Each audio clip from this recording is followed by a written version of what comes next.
Hi, and welcome to my new video I'm doing about murtagh.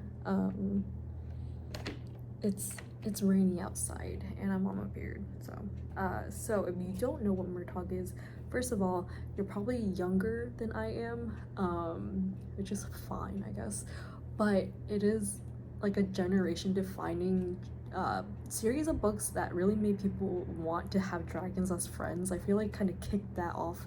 It's by Christopher Paolini, who and if you don't know, he wrote this series. He first wrote this series when he was like 16, like really young, and became like a bestseller, which is like insane. Anyway, let us read. The world is no longer safe for the dragon rider Murtagh and his dragon thorn. An evil king has been toppled, and they are left to face the consequences of the reluctant role they played in his reign of terror.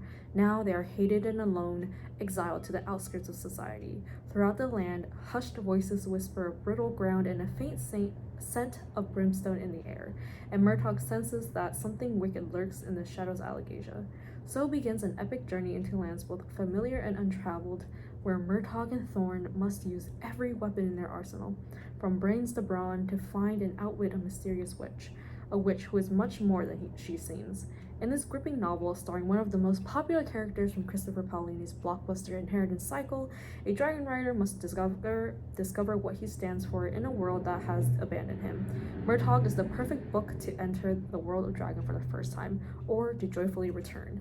Now, I'm gonna have to respectfully disagree with the last line. It is not, personally, I don't think it's a book that you should pick up if you never read this series before. I feel like in order to fully understand and appreciate the journey that Murtagh went through, you have to read the last 4 books. In the new book, he does like drop little bits of like, to kind of catch you up to speed, like not even a summary, it's like a few sentences here and there.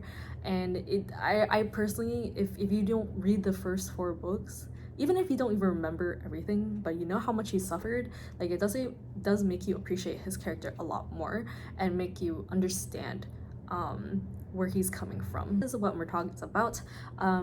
Growing up, if you've ever watched anime, like Murtagh was my Sasuke. Like I loved him to death. He was like the brooding character that everybody loved, and he was always a loner, and he had like one of the most devastating, like, I wouldn't even really call it a romance, because like in the first 4 books it wasn't given the chance to be a romance. It was more like he and Princess Nasawada, now Queen Nasawada, had a very star-crossed lovers, kind of like Romeo and Juliet thing, but with a lot more like intense stuff that can't be like forgiven or forgotten. It's like so good.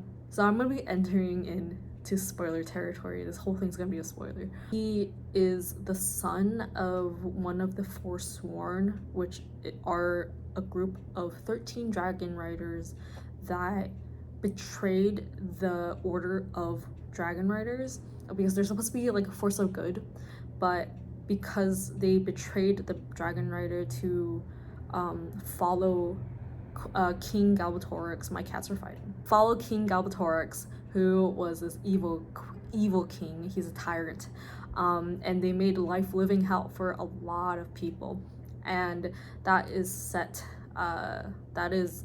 before the events of this book, and also way before the events of Aragon. So he was already in power before Aragon was even born, and then the whole entire adventure like comes after that.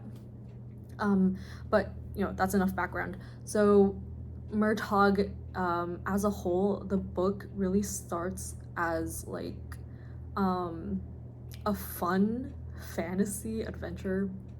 Like he's going to different places, chasing down leads, finding what this mysterious thing that was prophesied to him at the end of Inheritance, which is the 4th book. It takes him to new places, it takes him to old places, and he is wholly operating like by himself with his dragon Thorn, who I loved. I loved their dynamic so much in this book, a lot more than Saphira and Aragon, because the Saphira Aragon, Saphira basically acts as Aragon's mother. So his dynamic with Thorn, his dragon, is more like a sibling, a kind of relationship. It's very adorable. It's very cute.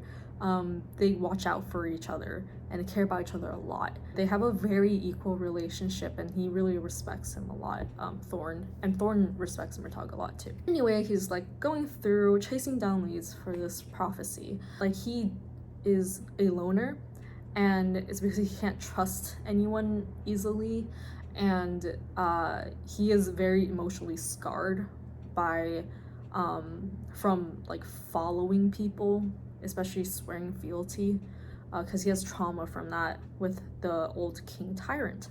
And so there's a lot of that scarring throughout this entire book, and I think the book does a really good job in keeping that trauma relevant, while not overdoing it to the point where it prevents Murtagh from like progressing and improving as a character. I do have like one thing I didn't like about this book.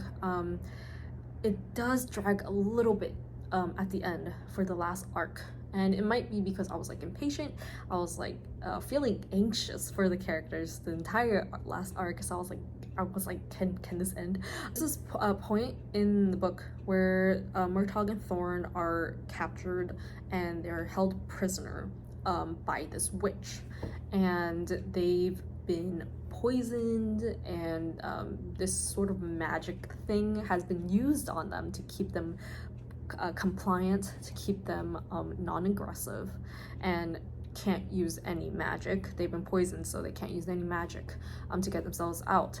And so it takes him quite a while to get out, and Christopher Paolini, he writes like a whole, I feel like it was like 30-40 pages of just this.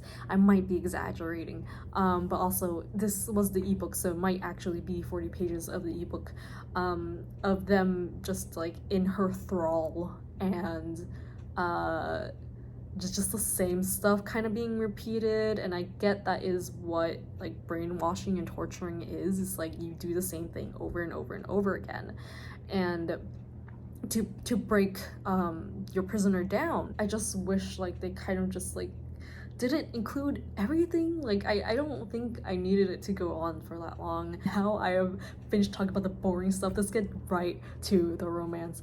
Now it's gonna be more spoilery. So in the first 4 books, Murtagh is the one to suggest to King Galbatorix to kidnap Princess Nazuada, keep her as a prisoner of war rather than like outright killing her, because she is the leader of the Varden, which is like the resistance of the Galbatorix, the king. And so she is a very highly sought after person of interest.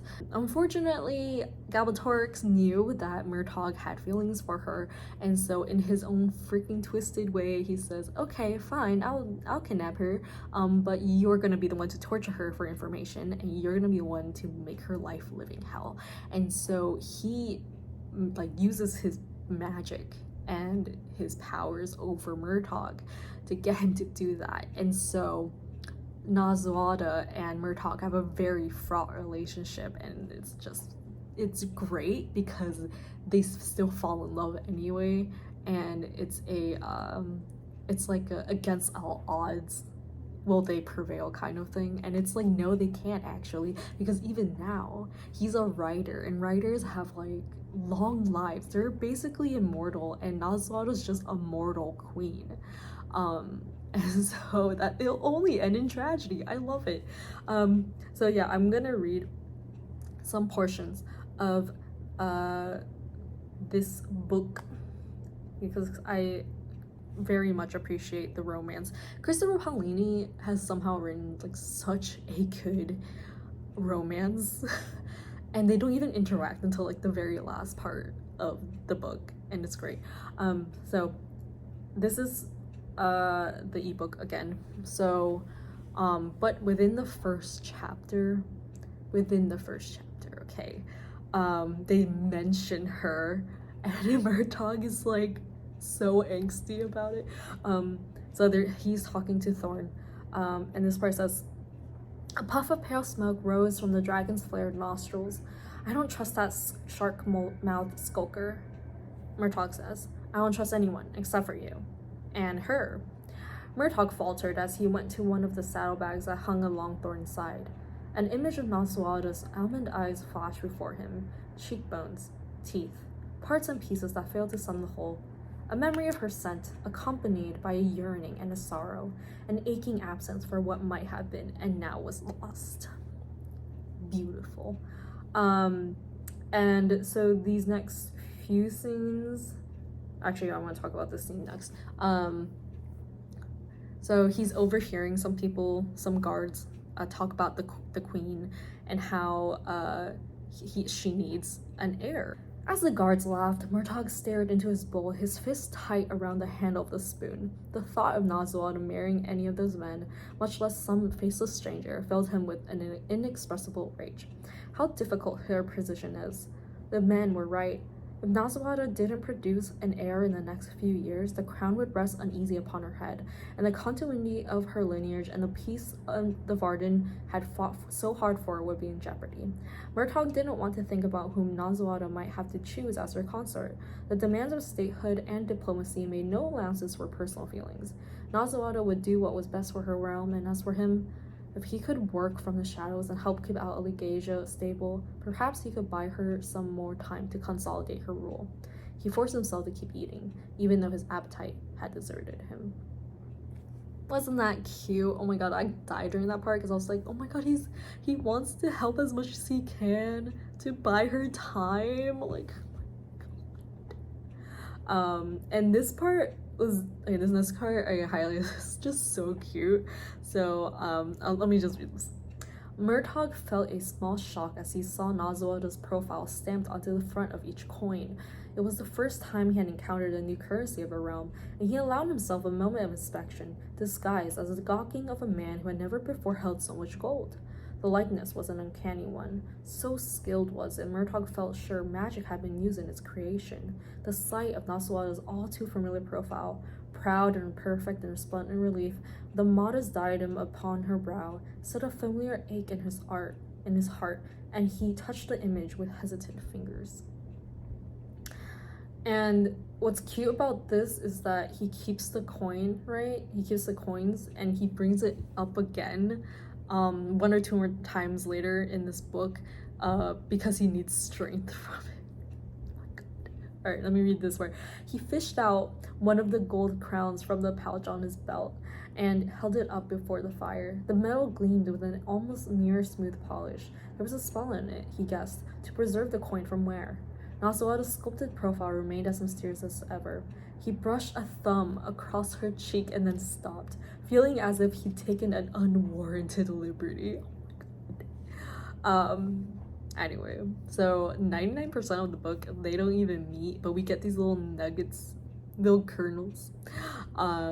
This is not even all of them, there's just like a lot more, but they finally reunite at the very last chapter, like within the last, like, I want to say 20 pages of the book. And so he is injured from his fight and he wakes up at the at Illyria, which is where Queen Noswalda is, and he is like, okay, they meet, reunite, and talk, and he says, I have to go and do this to protect this kingdom. I need to hunt down this evil creature thingy. And she says, stay, she said in a calm, quiet voice. Don't go searching for Aslagor, not for the time being. Let me send my men instead. Stay here in Illyria. His throat tightened. As what? Not as what. For what? For me. Her gaze burrowed into him as if searching for some hint of his reaction. You're the only one I can rely on in these matters. The only person whom I don't have to worry about being corrupted by gold or magic or promises of power. And so he's actually kind of like hesitant about this because, again, he has trauma from like swearing fealty to like powerful figures, because like the last time that happened, the worst things ever happened to his life, so he doesn't want to do that. Even though it's her, like, even though it's her, someone he like has affection for, he doesn't want to do it. So he's like rambling about all these things that he doesn't. He's like, what about this? Or like, no, what? Like, people don't like us here. They don't. She stopped him with a hand on the center of his chest. Her skin was warm through his shirt. I have no desire to cage you, Murtagh, neither you nor Thorn. I only suggested concealing your presence because I thought it was your desire. If you wish to make yourself known, I will vouch for you before the whole of Algasia. A moment's pause, and then in a softer voice still, she added, I do not ask for reasons of state alone. And so you get like little hints of her reciprocating his feelings. Naswada lowered her hand. He felt the lack of her touch with almost physical force, a cold absence that sent a pain to his heart. Ooh. Anyway, my work is calling for me. But yeah, that's how it's so cute. It's so cute, and it's only gonna end in tragedy, and I hope he doesn't die in the next book, but I am gonna be really, really impatient for the next book. But anyway, I have Dark Rise because I got the book just now, just today. I got the book. So I'm gonna be starting that. It's gonna be bad. Still wouldn't recommend to anyone. But yeah, bye. Thanks for coming here to my like trip down memory lane. I love Murtagh. And my work really is calling for me. Bye!